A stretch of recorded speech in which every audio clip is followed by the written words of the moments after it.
Donc, c'est la voie philosophique de l'être héroïque. On va revenir avec nos héros, puis on va regarder quelques mythes héroïques. Mais ici, on le voit avec, c'est Joseph Campbell qui reprend les éléments de Carl Gustav Jung, de la psychologie transcendantale, et qui nous montre un peu ce parcours. Alors, quand on est dans le monde extérieur, ben voilà, c'est le chemineur, celui qui chemine, et qui, donc, parce qu'il marche, eh bien, il y a un chemin. S'il marche pas, s'il n'a pas une démarche, il n'y aura pas ce parcours du héros. Parce que si on n'est pas en démarche dans sa vie, avec un sens que, oui, je ne suis pas satisfait de ce que j'ai et je veux explorer l'inconnu, sinon on ne serait pas ici un explorateur. Je veux explorer l'inconnu. L'inconnu, c'est quoi? Ben, c'est aussi un paquet de dimensions de moi-même. Et de moi, comment je me relie au monde. Et évidemment, du cosmos, tout ce que je sais, c'est que je ne sais rien avec Socrate. Hein. Alors, c'est un appel à l'aventure. Parce qu'il y a cet appel, qu'il y a plus, il y a des rencontres avec un être naturel ou un gardien du seuil. Et des fois, le gardien du seuil, justement, il nous défie. En fait, il nous fait peur. Il nous fait reculer. La plupart du monde, on arrête là. C'est un peu comme les gargouilles qu'on a sur les cathédrales, les petits monstres. Pourquoi on a mis des monstres autour des toits des cathédrales et tout ça? Pour faire peur à ceux qui n'ont pas d'affaires là. Ils se reconnaissent dans leurs limites. Bon, alors, c'est des gardiens du seuil, un ennemi, quelque chose qui nous pousse à dire, ah, vraiment, qui nous fait passer dans notre exploration à l'obligation d'approfondir, de dépasser un obstacle. Il y a une porte là. Et c'est le début de la transformation quand on décide de passer cette porte. Mais ce n'est pas tout. On va avoir peut-être un mentor, un aidant, des choses qui peuvent nous guider sur le chemin, des choses qu'on va apprendre, des cours qu'on va prendre. Et puis, il y a des défis, des tentations. Et on arrive au plus bas de ce qui nous préoccupe, pas juste préoccupe, ce qui nous obsède, ce qui nous fascine, ce qui nous torture et même nous fait perdre énormément d'énergie. On peut être même dans une dépression à ce niveau-là. Enfin, tous les symptômes sont possibles selon le type d'épreuve qu'on va vivre.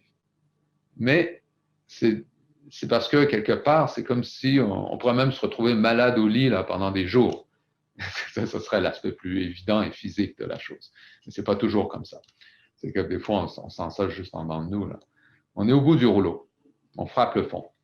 Et là, il y a, si on ose combattre, faire face à ce qui est devant nous, qui nous fait horreur, l'ombre, il y a une révélation.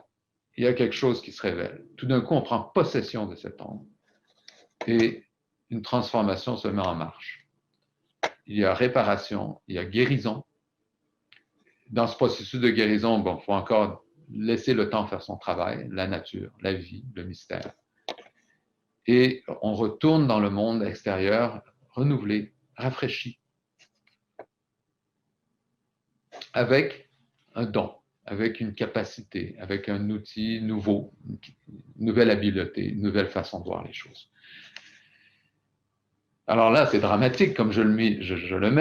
Et puis, le théâtre grec, ce sont des drames et des tragédies qui vont justement parler de faire face à la mort, d'oser mourir même, à notre ancienne façon d'être. Mais c'est aussi ce qu'on vit tous les jours en allant nous coucher. Tous les jours, en allant nous coucher, on accepte de s'allonger et puis de quelque part tomber inconscient sans être sûr qu'on va se réveiller le lendemain matin. Imaginez le courage que ça prend. Mais on a pris l'habitude. Je ne sais pas si vous vous souvenez, moi je me souviens que quand j'avais 3 ans, 4 ans, avant de me coucher, je ne voulais pas m'endormir. D'abord, il y avait des êtres qui flottaient dans ma chambre, là, puis il fallait qu'on gère tout ça. Là. Puis si je m'endormais, oh là là, eux, ils allaient faire la fête. Bon, j'avais un imaginaire fertile, mais bon. Donc, je n'allais pas dormir. Mais bon, j'ai vieilli, puis j'ai pris l'habitude de dormir.